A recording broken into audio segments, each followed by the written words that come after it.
Hi friends! Thanks for tuning in. If you like this video, please give it a like, comment below, and take a moment to subscribe to our channel. Welcome to Airdrie, Alberta.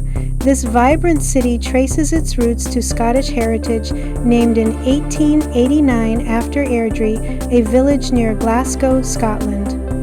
The name Airdrie is believed to mean the King's Height in Gaelic, reflecting its origins in the Highlands of North.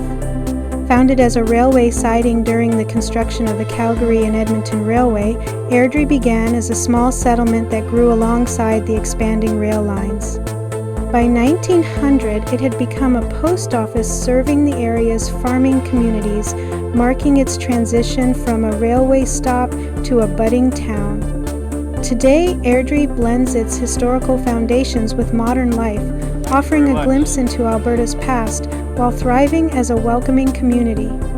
Its streets and landmarks continue to honor the pioneers and visionaries who shaped its early days. Thank you for joining us on this tour of Airdrie, Alberta.